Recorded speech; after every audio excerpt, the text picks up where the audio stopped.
এখন ফজরের নামাজ, যোহরের নামাজ, আসরের নামাজ, মাগরিবের নামাজ, এশার নামাজ পড়লে কি সওয়াব, এই বিষয়ে কথা বলবো।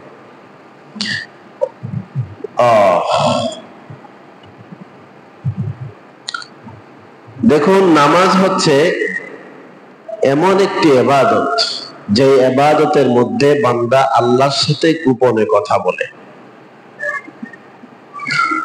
আল্লাহর সাথে গোপনে কথা বলার মাধ্যম হচ্ছে নামাজ। কেউ যদি চায় সে আল্লাহর সাথে গোপনে কথা বলবে, সে যেন নামাজ পড়ে। যে ব্যক্তি 5 ওয়াক্ত নামাজ পড়লো, সে 5 বার আল্লাহর সাথে গোপনে কথা বলবে। এই খুশনসিব,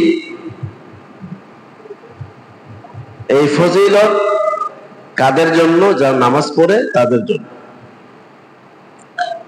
আল্লাহর সাথে গোপনে কথা বলা, কানা ঘুষা করা, এটা বান্দার বড় পাওনা। আপনি যাকে ভালোবাসেন তার সাথে কথা বলতে পারলে আপনার ভালো লাগে। একজন বড় মানুষ, তার সাথে কথা বলতে পারলে আপনার ভালো লাগে। প্রধানমন্ত্রীর কাছে যেতে পারলে আপনার ভালো লাগে। এমপি, মন্ত্রী, মেম্বার, চেয়ারম্যান, আরে পার্টি নেতার সাথে সম্পর্ক থাকলে, কথা বলতে পারলে পাওয়ারে গ্রামে থাকা যায় না, আছে না? তো আল্লাহ আহকামুল হাকিমিন, বাদশার বাদশাহ, ওনার সাথে যখন কথা বলবেন তখন তো সবার ভালো লাগবে। এজন্য নামাজ হচ্ছে একমাত্র মাধ্যম যা আল্লাহর সাথে কথা বলা। হযরত আনাস বিন মালিক থেকে হাদিসটি বর্ণিত, সহিহ বুখারীতে হাদিসটি এসেছে। عن أنس بن مالك رضي الله تعالى عنه قال قال رسول الله صلى الله عليه وسلم إن أحدكم إذا صلى يناجي ربه فلا يغفلن عن يمينه ولكن تحت قدمه اليسرى।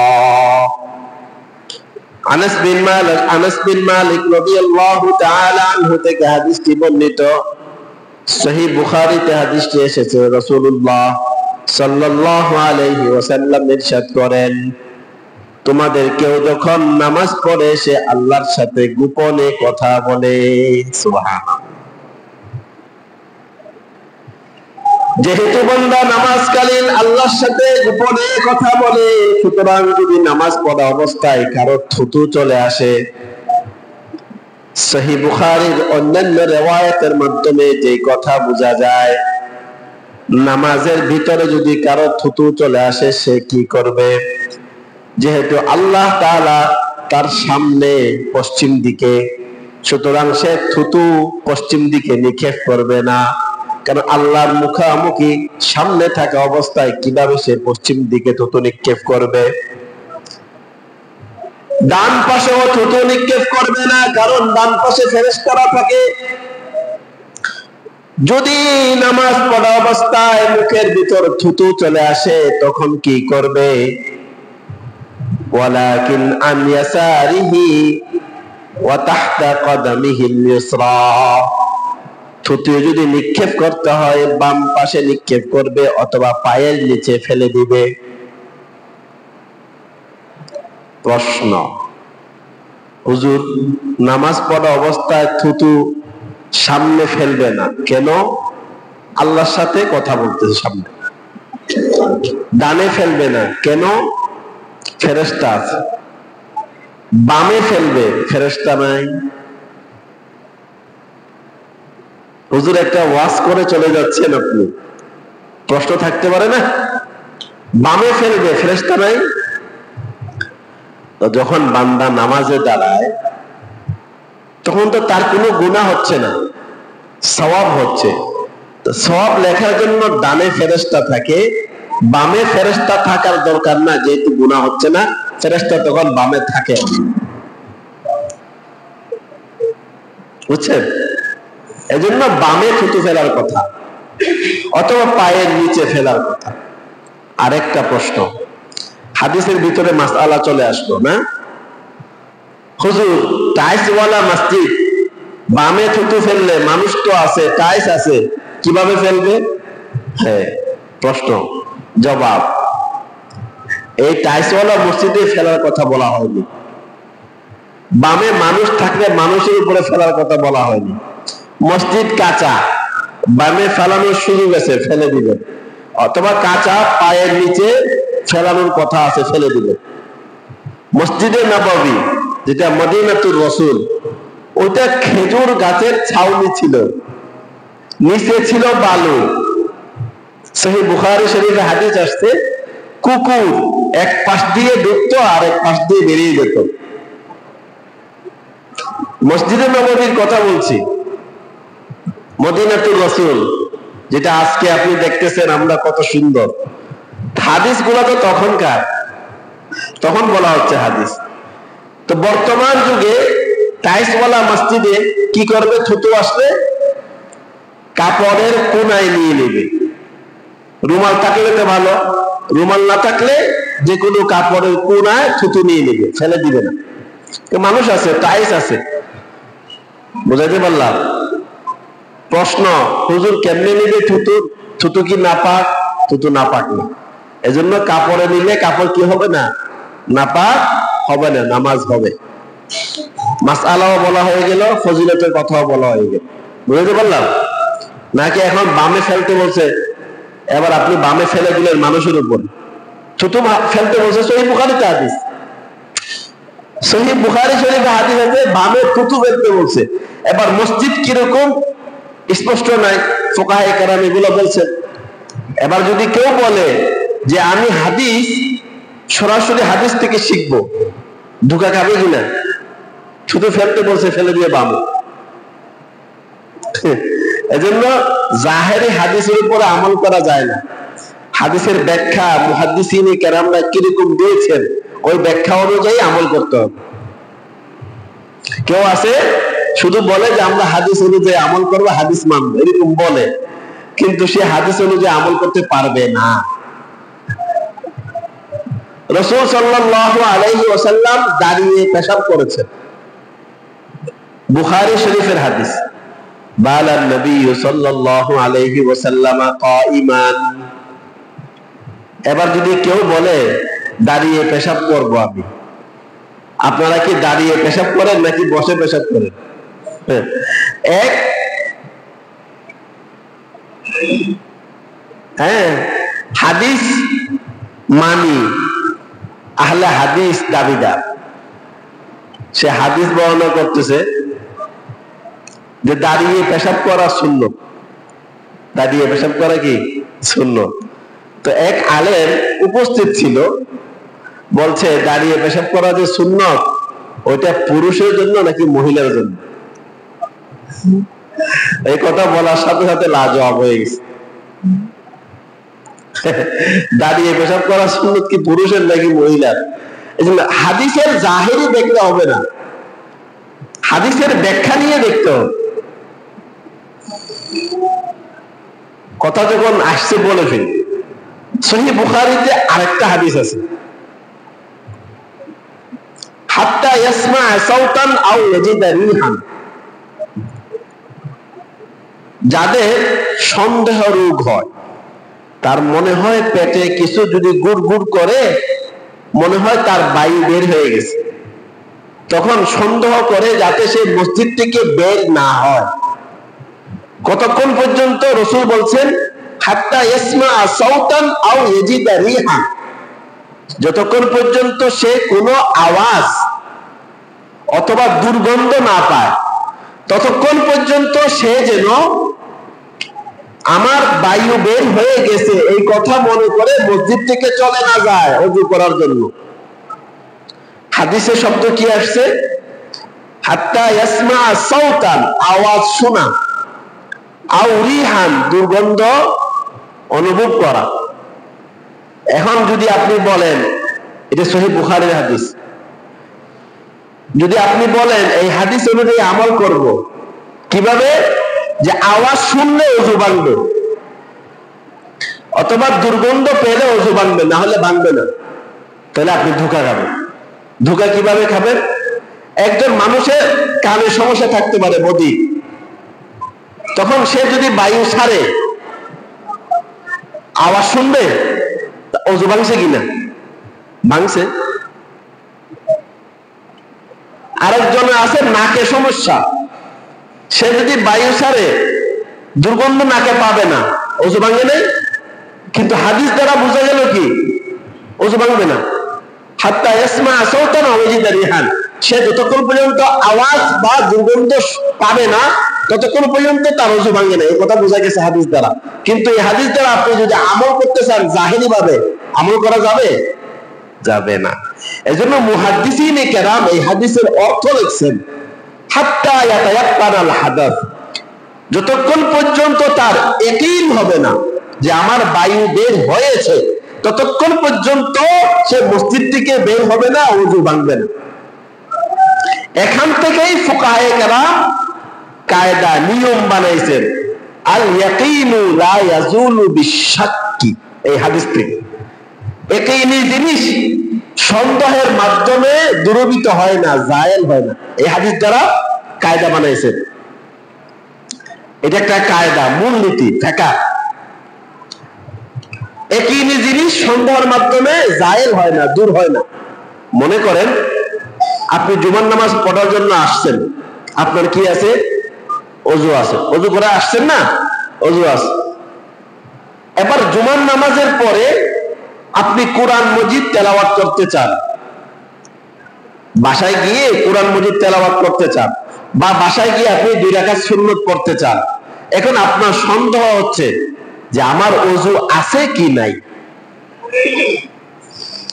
ফুকাহায়ে কেরাম বলছেন এই সন্দেহের মাধ্যমে তার ওযু ভাঙবে না, তার ওযু আছে। কারণ ইয়াকিনি জিনিস সন্দেহের মাধ্যমে দূর হয় না। আল ইয়াকিনু লা ইয়াজুলু বিশাক, যেহেতু তার সন্দেহ হচ্ছে, ইয়াকিন না, সন্দেহ হচ্ছে ওযু নাই, তাহলে এই সন্দেহের মাধ্যমে ওযু ভাঙবে না, সে কোরআন শরীফ এবং নামাজ পড়তে পারবে। আমি বুঝতে পারলাম? আপনাদের কাছে এই কথাগুলো স্বাভাবিক মনে হইতে পারে, কিন্তু একজন আলেমের কাছে এই যে 5 মিনিট আমি কথা বলছি এটা স্বাভাবিক কথা নয়, অস্বাভাবিক কথা।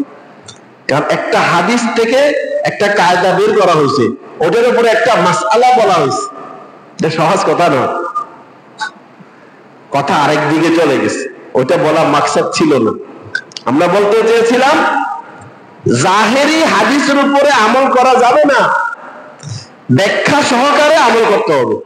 ফুকাহায়ে কেরাম, মুহাদ্দিসিনে কেরাম এই হাদিসের ব্যাখ্যা কি করেছে ওটা মানতে হবে, ওটা মেনে আপনাকে আমল করতে হবে। এবার ফুকাহায়ে কেরাম যারা বলবেন ব্যাখ্যা, উনি কি এই জমানার ফকিহ হলে বেশি বুঝবেন নাকি তাবিঈ হলে বেশি বুঝবেন? তাবিঈ হলে। এজন্য ইমাম আবু হানিফা 80 হিজরিতে জন্মগ্রহণ করছেন, ওনার সাথে সাহাবীদের সাক্ষাৎ হয়েছে। ইমাম আবু হানিফা রাহিমাহুল্লাহ হাদিসের যে ব্যাখ্যা দিয়েছেন ওটা বেশি গ্রহণযোগ্য হবে নাকি আপনি আমি বর্তমানে দিলে ওটা বেশি গ্রহণযোগ্য হবে? দেখছেন কথা করতেই কই যায়, বুঝতে পারতে। এজন্য ধোঁকা খাইয়েন না, ধোঁকা খাইবেন না। এগুলা নিয়ে আলোচনা, লম্বা লেকচার আছে, ধোঁকা খাইয়েন না। ফুকাহায়ে কেরাম হাদিসের একটা ব্যাখ্যা দেন, ওই ব্যাখ্যাটা ওনারা নিজের মন মতো দেন না, সমস্ত হাদিস এবং কোরআনের আয়াতকে সামনে নিয়ে এই ব্যাখ্যাটা দিয়ে থাকেন। যাই হোক, এগুলা পার্শ্ব আলোচনা চলে আসছে। আমরা নামাজের ফজিলত সম্পর্কে আলোচনা করছিলাম। দেখুন, নামাজ হলো এমন একটি ইবাদত যে ইবাদতকে আল্লাহ তাআলা ফরজ করেছেন এই দুনিয়ায় নয়। রোজা ফরজ করেছেন ওহী পাঠিয়ে এই দুনিয়াতে, রাসূলের কাছে আল্লাহ ওহী পাঠাইছেন, রোজা ফরজ করেছেন। যাকাত ফরজ করেছেন ওহীর মাধ্যমে, দুনিয়াতে আল্লাহ তাআলা হযরত জিবরাইলকে রাসূলের কাছে পাঠাইলেন। রমজান ফরজ করেছেন, রোজা ফরজ করেছেন আল্লাহ তাআলা ওহীর মাধ্যমে, জিবরাইলকে দুনিয়াতে পাঠিয়ে। আর নামাজ ফরজ করেছেন আল্লাহ তাআলা রাসূলকে মেরাজের রজনীতে আরশ, কুরসি, লৌহ কলম আল্লাহর সাথে সাক্ষাৎ করে আরশে মহলের ভিতরে আল্লাহ তাআলা নামাজ ফরজ করেছেন। এই নামাজের গুরুত্ব, এজন্য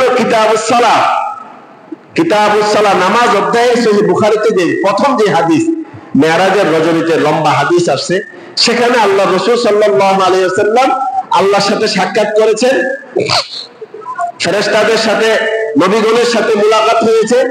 প্রথম আসমান, দ্বিতীয় আসমান, তৃতীয়, চতুর্থ, পঞ্চম, ষষ্ঠ, সপ্তম আসমানে মুলাকাত হওয়ার পরে আল্লাহ সেখানে গেছেন। আল্লাহ তাআলা 50 ওয়াক্ত নামাজ ফরজ করেছিলেন।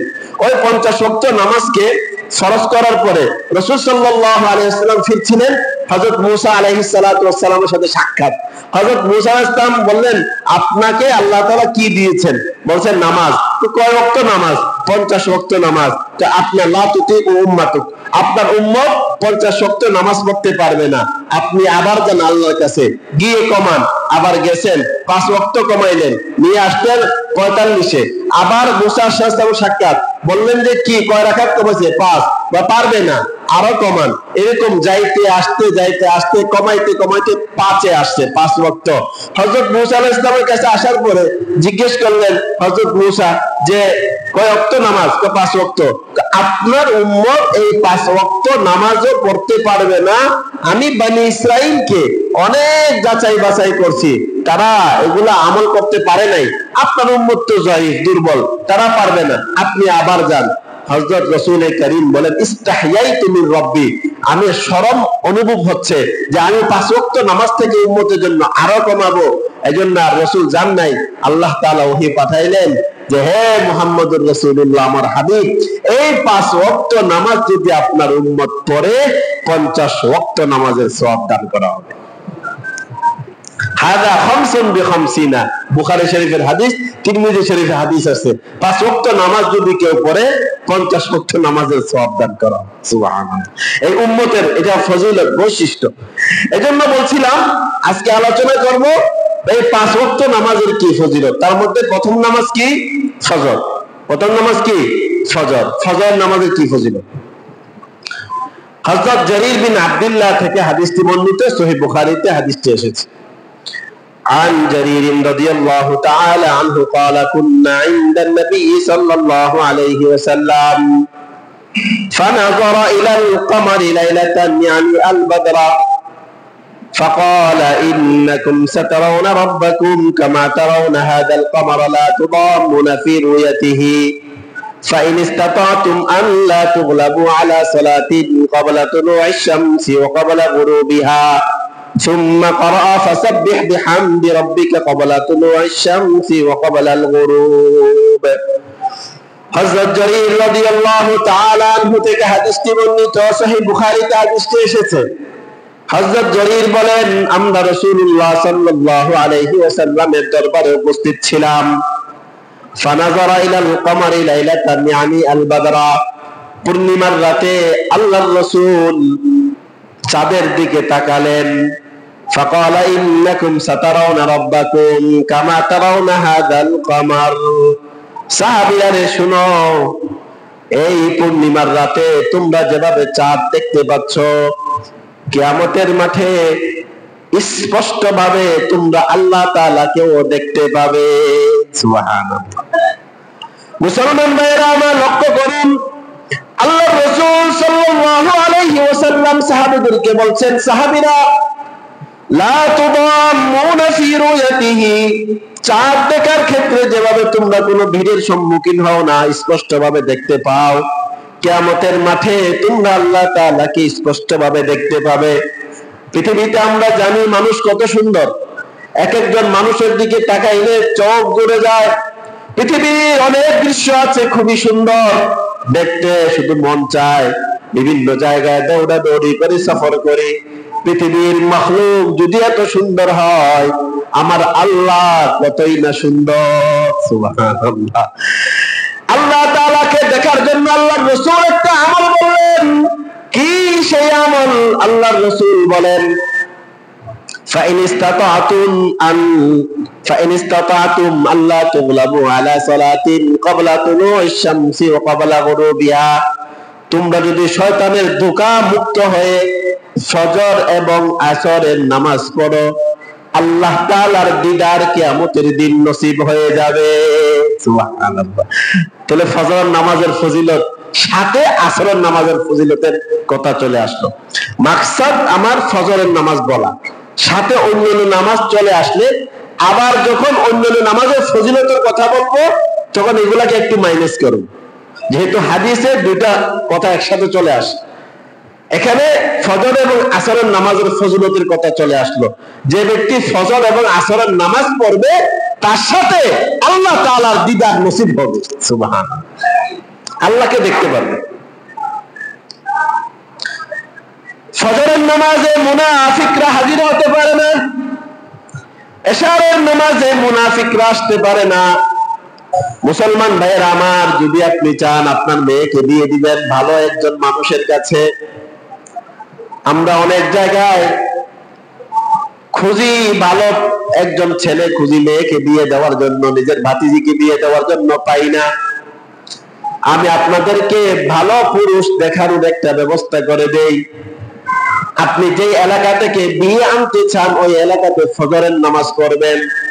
ওই ফজরের নামাজ পড়ে ওই এলাকাতে যখন দেখবেন মানুষ নামাজে আসছে, একটু ভালোভাবে লক্ষ্য করে দেখবেন কোন যুবক আসছে কিনা।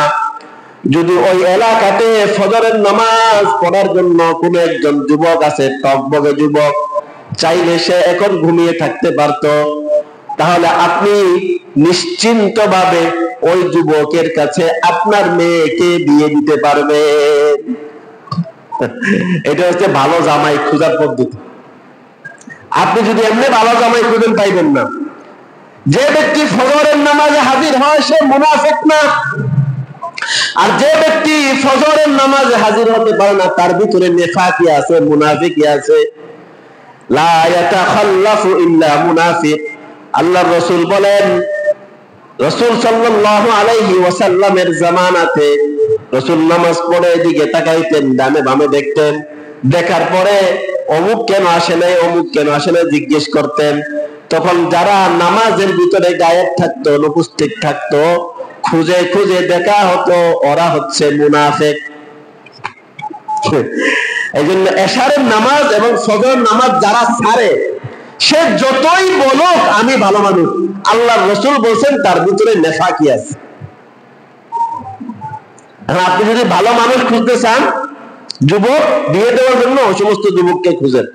আর যদি বলেন যে হুজুর আপনি এই গ্যারান্টি দিয়ে দিয়েছেন যে ভালো, আমি আমার জাহেরি ভাবে ভালো মানুষ খোঁজার পদ্ধতি বলে দিলাম, অন্য সুরতও থাকতে পারে, কিন্তু এটাও একটা সুরত।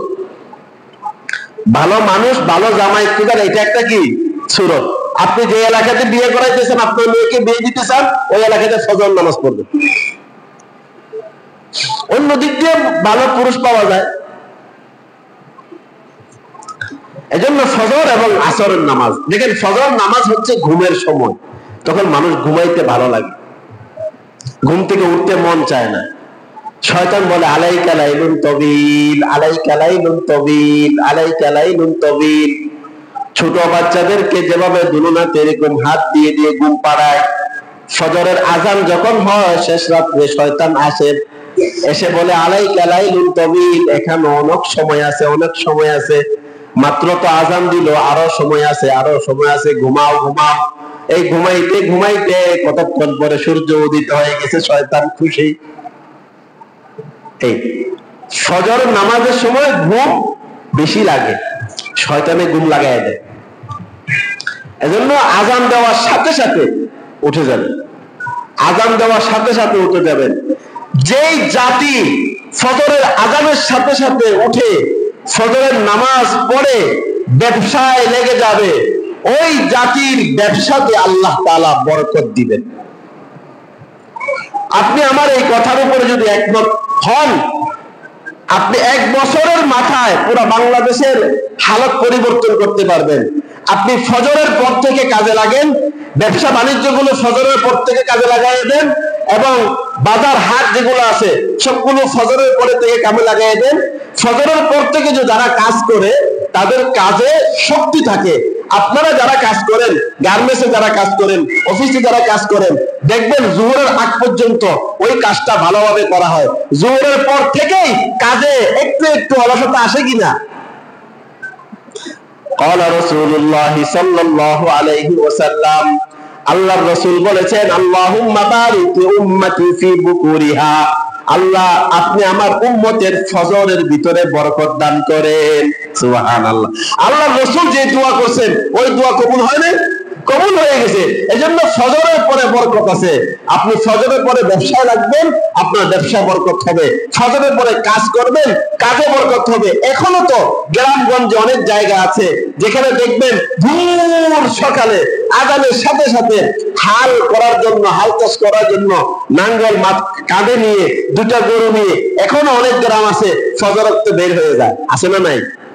এমন এমন জমি আছে যেই জমি চাষগুলো করার জন্য গরু নিতে হয়, সার দিতে হয়, ওগুলো যদি সূর্যের আলো দেখে ওটাকে যদি আপনি মেরেও ফেলেন সামনে হাঁটবে না।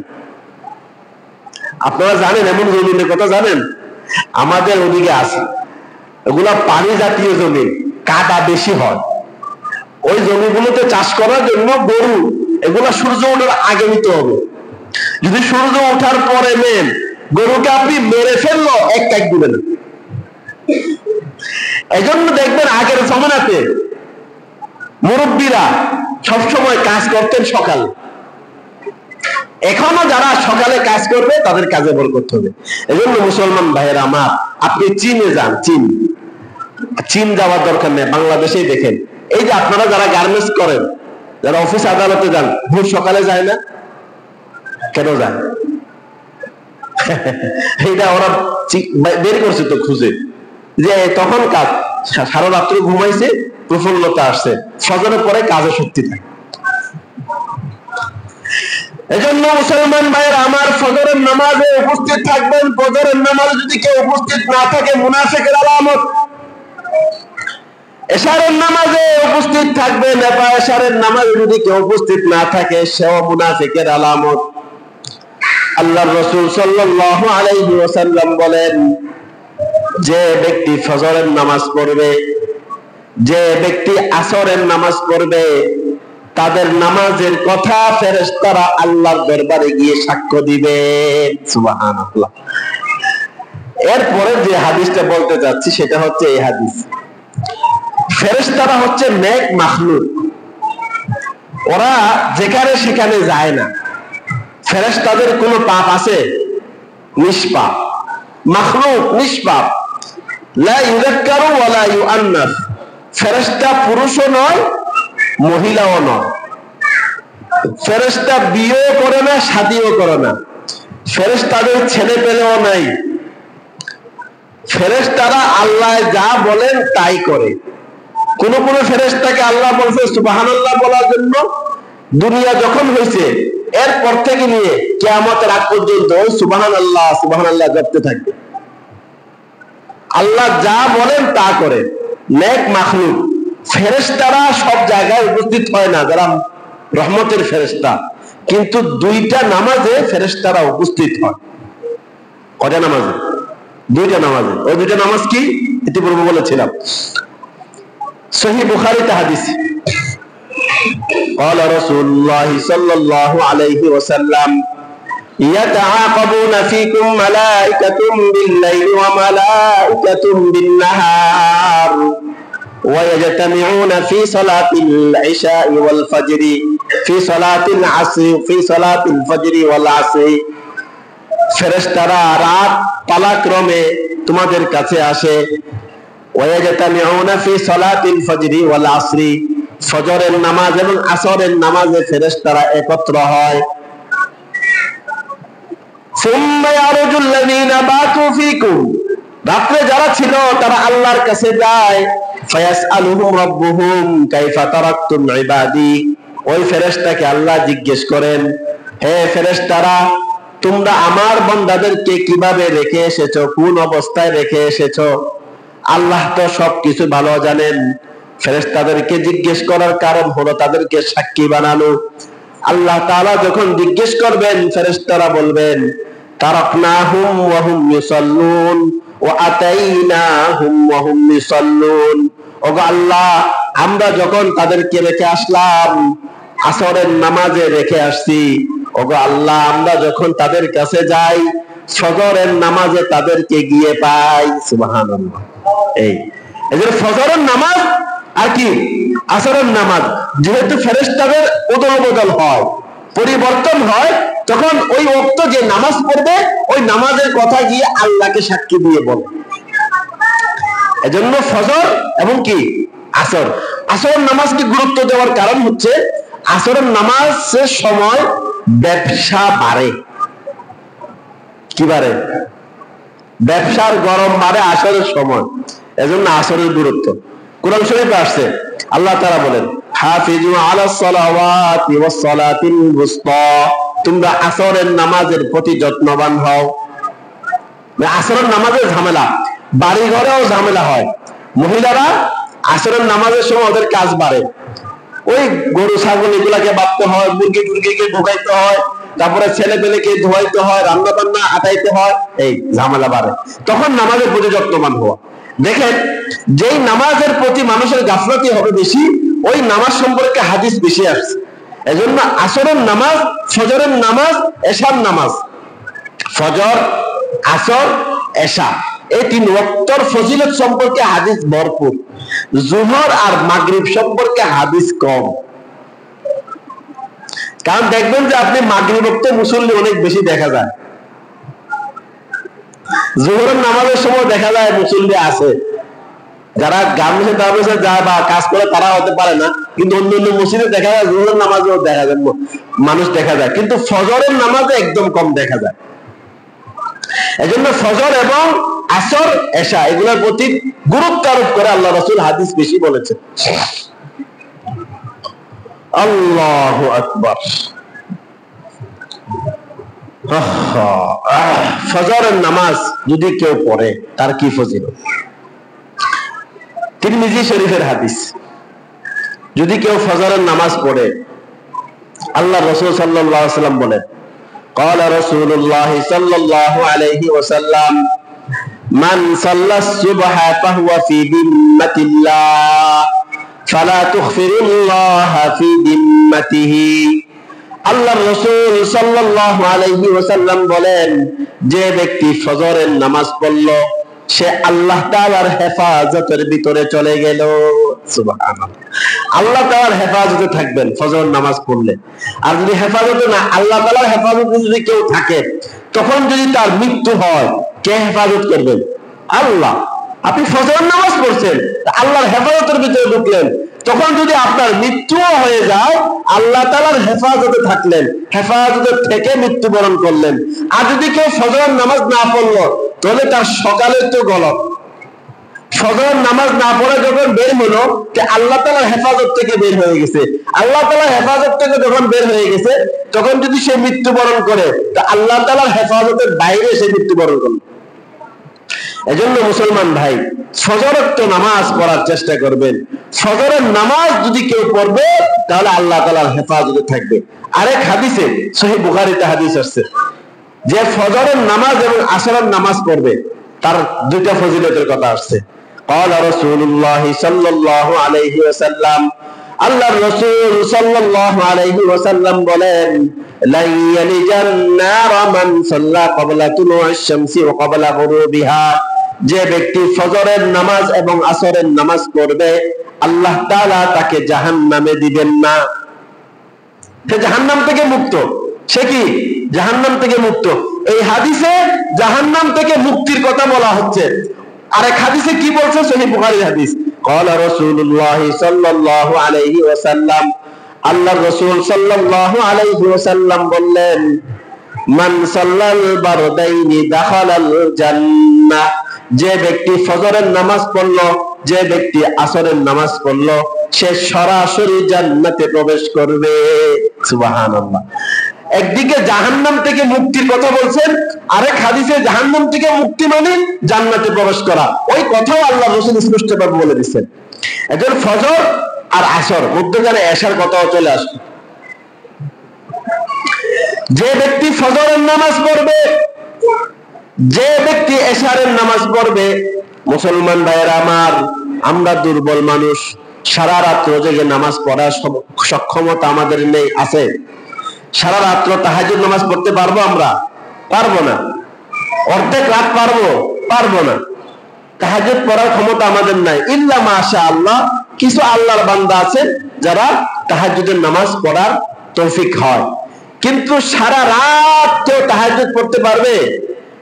সবাই পারবে না। এবং কি অর্ধ রাত পর্যন্ত তাহাজ্জুদের নামাজ পড়তে পারবে না। আল্লাহর রাসূল সাল্লাল্লাহু আলাইহি ওয়াসাল্লাম দুইটা আমল বলে দিয়েছেন, ওই দুইটা আমল যদি কেউ করে, তার প্রথম আমল করলে অর্ধ রাত তাহাজ্জুদ নামাজের সওয়াব দান করবেন, আর যদি পুরো আমলটা যদি কেউ করে, পুরো রাত জেগে নফল নামাজ পড়ার সওয়াব দান করবেন। সুবহানাল্লাহ। কি আমল?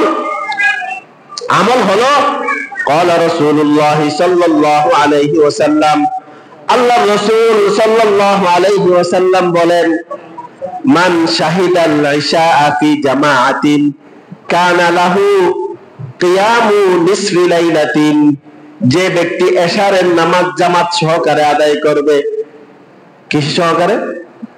জামাত সহকারে। এশারের নামাজ জামাত সহকারে যদি কেউ আদায় করে, কানা লাহু কিয়ামু নিসফি লাইলাতিন, তার জন্য অর্ধ রাত জেগে নফল নামাজ পড়ার সওয়াব তার আমল নামায় লিখে দিবে। সুবহানাল্লাহ। আরেকটু যদি কষ্ট করে মুসলমান, মান সাল্লাল ইশা ওয়াল ফজর ফি জামাতিন কানা লাহু কাকিয়ামি লাইলাতিন, আর যদি কেউ এশারের নামাজ পড়ে, ফজরের নামাজ জামাত সহকারে আদায় করে, আল্লাহ তাআলা পুরো রাত্রি জেগে নফল নামাজ পড়ার সওয়াব তার আমল নামায় দান করে দিবে। সুবহানাল্লাহ। এজন্য যারা তাহাজ্জুদ নামাজ পড়তে পারেন না, তাদের জন্য তাহাজ্জুদের ফজিলত, নফল নামাজ সারা রাত পড়ার ফজিলতের কথা দুইটা জিনিস করতে হবে। একটা হলো যে কি আপনাকে ফজর এবং এশা পড়তে হবে, আরেকটা হলো যে জামাতের সাথে পড়তে হবে। জামাত ছাড়া না। বাড়িতে পড়লেন হবে না, বাড়িতে পড়লেন নামাজ হয়ে যাবে, কিন্তু তাহাজ্জুদ নামাজ রাত্রিভর পড়ার সওয়াব পাবেন না। এজন্য কষ্ট করে আপনারা এই মসজিদের আশপাশে যারা থাকেন, কেউ মসজিদ থেকে গাফেল হবেন না। এই মসজিদ এখানে আছে, এটা আপনাদের জন্য নিয়ামত। এই মসজিদ কি ভাই? আপনাদের জন্য নিয়ামত। আপনি নামাজ পড়ার একটা স্থান পেয়েছেন, নাহলে আপনাকে দূরে যেতে হবে। কোন বাড়ি ভালো হওয়ার আলামত কি জানেন? কোন বাড়ি ভালো হওয়ার আলামত হলো ওই বাড়ির পাশে মসজিদ থাকা। দুনিয়াবি ফায়দা কি জানেন? দুনিয়াবি ভালো জায়গা কোনটাকে মনে করা হয়? মেইন রোডের পাশে হলে না, মেইন রোডের পাশে হলে আসা যাওয়া সুবিধা হলো, এটা দুনিয়াবি ফায়দা। কিন্তু কিতাবে লেখছে ওটা তো দুনিয়াবি ফায়দা। যদি কেউ আখিরাতেও কিছু পাইতে চায়, তাহলে তার বাড়ি যাতে কি হয়? মসজিদের পাশে হয়। তাহলে আপনাদের বাসা, আপনাদের এই বাসার পাশেই তো মসজিদ, তো আপনাদের সৌভাগ্য। এজন্য মসজিদে আসবেন, মসজিদে এসে বা জামাতের সাথে নামাজ পড়বেন। পড়বেন তো ইনশাআল্লাহ? আপনাদেরকে নামাজ পড়াইলে আমাকে কি টাকা দিবেন? আপনারা নামাজ পড়লে আপনাদের ফায়দা, আমাকে তো কেউ টাকাও দিবেন না। আমার কাজ হচ্ছে যে কি, আমার ওয়াজ শুনে যদি একজন মানুষ নামাজি হয়, বস আল্লাহ তাআলা এটার উসিলায় আমি আল্লাহর কাছে আশাবাদী, এই উসিলা আল্লাহ তাআলা আমাকে জান্নাত দিবেন। এজন্য ভাইয়েরা আমার, যুবক ভাইয়েরা যারা আছেন, ভাই কদিন বাঁচবেন বল? আমাদের দেশের নিয়ম হলো যে কি মনে করে, এখন যুবক মানুষ বুড়া টুরা হইলে দাঁড়িয়ে দাঁড়িয়ে রাখবো, বুড়া টুরা হইলে মসজিদে যাবো। আহা ভাই, তুমি যে বুড়া হইবা এটার দলিল কি? তুমি যে বৃদ্ধ হবে এটার দলিল কি? যুবক খুনটা নিয়ে যাইতেছে, খুনটা নিয়ে খুব উজুরে চালাইছে, একদম ট্রাকের নিচে গিয়ে সাথে সাথে মৃত্যুবরণ করছে। এরকম যুবক নাই? তুমি যে বাঁচবা এটা গ্যারান্টি কি? এই যে আমাদের সাথী, অনেক সাথী ভাই দুনিয়া থেকে চলে গেছে, আমাদের সাথী টকবগে যুবক। সেদিন একটা শুনলাম তার বিয়ে ঠিক হয়েছে, বিয়ে, আজকে সে মারা গেছে। এজন্য ভাই আমল নিয়ে আমাদেরকে কবরে যেতে হবে। আমরা মুসলমান, এটা আমরা বিশ্বাস করি, হাসর নাসর আছে, জান্নাত জাহান্নাম আছে, এটা আমাদের বিশ্বাস। আপনারা মুসলমান বিদায় তো মসজিদে আসছেন, এজন্য নামাজের প্রতি যত্নবান হন। আমরা আগেও বলেছি, যদি কেউ 5 ওয়াক্ত নামাজ পড়ে, আল্লাহ তাআলা তাকে গুনাহ মুক্ত জীবন দান করবে। বিশেষ করে চোখের গুনাহ, চোখের যেই গুনাহ হয়, যুবক ভাই চোখের গুনাহতে লিপ্ত বেশি। এই চোখের গুনাহ থেকে হেফাজত করবে নামাজ। যে ব্যক্তি নামাজ পড়বে না সে চোখের গুনাহ থেকে হেফাজত থাকতে পারবে না। যে ব্যক্তি নামাজ পড়বে আস্তে আস্তে আল্লাহ তাআলা তাকে চোখের গুনাহ থেকে হেফাজত করবেন। কারণ চোখের গুনাহ, যে ব্যক্তি চোখের গুনাহে লিপ্ত সে কোনো ইবাদতে মজা পাবে না। চোখের গুনার শাস্তি কি? সে কোনো ইবাদত করে কি পাবে না? মজা পাবে না। যে চোখের গুনাহ থেকে বাঁচতে পারলো সে ইবাদত করে মজা পাইবে। দেখেন নামাজ, আপনি জোহর নামাজ পড়লেন, জুমার নামাজ পড়লেন, পরেই দেখবেন যে কিছু ছেলে পেলে দৌড় দিচ্ছে, আছে না? এখানে আছে না? মানে তাকে মসজিদে থাকতে মন চাইতেছে না, মসজিদে থাকতে কি চাইছে না? মন চাইতেছে না, ইবাদতের মজা পাইতেছে না। তো কারণ কি? অনেক কারণ, তার মধ্যে এটা একটা কারণ, চোখের গুনাহ। আপনি যখন চোখের গুনাহে থাকবেন আপনি মসজিদ থেকে কিভাবে দৌড় দিবেন ওটা ফিকির থাকবে। আর যখন আপনি চোখের গুনাহ ছাড়বেন তখন আপনি অটোমেটিকলি মসজিদে থাকতে ভালো লাগবে, কোরআন তেলাওয়াত করতে ভালো লাগবে, হুজুরদের কাছে যাইতে ভালো লাগবে, হুজুরদের পাশে বসতে ভালো লাগবে, হুজুরদেরকে ভালোবাসতে মন চাইবে, মা বাবার খেদমত করতে মন চাইবে, নাহলে আপনার মেজাজ খিটখিটে হবে। অনেক যুবক ভাই আছে 24 ঘন্টা চোখের গুনাহে লিপ্ত, তার জীবন যৌবন সব নষ্ট করে ফেলতেছে, সব নষ্ট করে ফেলতেছে। আমি এর আগে অনেকবার বলি, এই তুমি তোমাকে কন্ট্রোল করো। তোমার বাবার ইজ্জত আছে, তোমার মার ইজ্জত আছে, তোমার পরিবারের ইজ্জত আছে। তুমি এমন কোন কাজ করবা না যে কাজের জন্য পুরা জিন্দেগি তোমাকে আফসোস করতে হয়। এগুলো বুঝে আসবে না এখন, যখন কলে পড়ে তখন বুঝে আসে। যখন একটা অঘটন ঘটাবে তখন তোমার বুঝে আসবে, হায় রে কি করলাম। তখন তোমার বাবার কাছেও দাম থাকবে না, মার কাছেও দাম থাকবে না, সমাজের কাছেও দাম থাকবে না, তোমার ওয়াইফের কাছেও দাম থাকবে না। পুরো জিন্দেগি মৃত্যুর আগ পর্যন্ত, এমনকি তোমার ছেলে মেয়েদেরকে বিয়ে দেওয়ার আগ পর্যন্ত, বিয়ে দেওয়ার ক্ষেত্রেও তোমাকে আফসোস করতে হবে। লিখে রাখেন এগুলো। এজন্য ভাই আমি তো মা বাবাকে বলি, আপনাদের ছেলে পেলে যাদের বিয়ের বয়স হচ্ছে বিয়ে করাই দেন। ভাই কি বলছি, আপনাদের ছেলে পেলেদের যাদের বিয়ের বয়স হচ্ছে তাকে বিয়ে করাই দেন, এটা আপনাদের দায়িত্ব। আর ছেলে পেলেদের দায়িত্ব হচ্ছে তারা গুনাহমুক্ত থাকার চেষ্টা করা। আপনাদের দায়িত্ব হচ্ছে আপনার তাদেরকে বিয়ে করিয়ে দেওয়া। হুজুর এস্টাবলিশ হয়ে বিয়ে করব, কিয়ামতের আগ পর্যন্ত কে স্বয়ং সম্পূর্ণ হয়ে বিয়ে করতে পারছে? ভাই দুনিয়াতে আমরা তো বিয়ে শাদী করছি, সংসার করছি, যারা করতেছেন এখানে বুড়ো বাবা বৃদ্ধ বাবারা আছেন, বিয়ে শাদী করার পরে আল্লাহ স্বয়ং সম্পূর্ণ বানায়।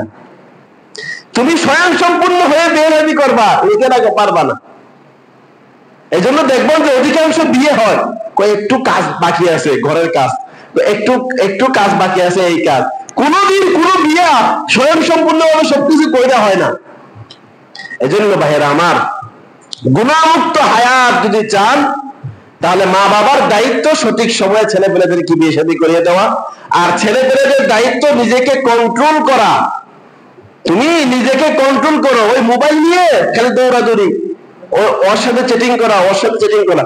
কেউ কেউ আবার ধোঁকা দেয়, ধোঁকা যে হুজুর আমাকে ফজরের নামাজের জন্য আমার গার্লফ্রেন্ডে ডেকে দেয়, মানে ভালো গার্লফ্রেন্ড, মানে তারা কি ফজরের নামাজের জন্য তাকে ডেকে দেয় ভালো গার্লফ্রেন্ড। ওইটা আরো বড় শয়তান। ওই শয়তান আমাকে ধোঁকা দেওয়ার জন্য, আপনার শয়তান আমার কাছে এসে ধোঁকা দিতে পারবে না। তো আমাকে যদি শয়তান এসে বলে হুজুর আপনি ফরজ নামাজ পড়েন না, আমি কি মানবো? আমাকে বলবে যে কি হুজুর আপনি তাহাজ্জুদ পড়েন না, আর তোমারও বলবো যে তুমি নামাজই পড়ো না। তো শয়তান মানুষ যেভাবে, তার শয়তানও সেরকম। মুফতি সাহেব যদি মানুষ যদি মুফতি সাহেব হয়, শয়তানও কি মুফতি সাহেব।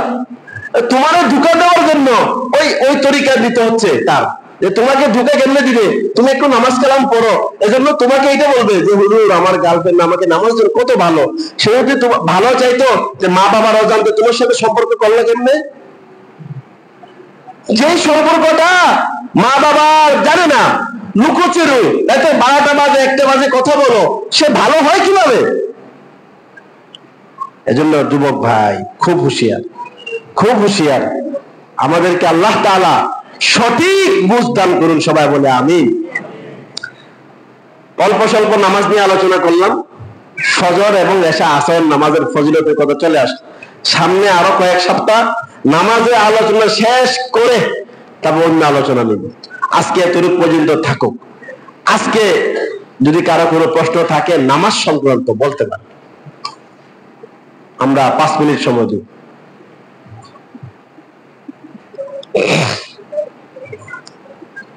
আছে না প্রশ্ন?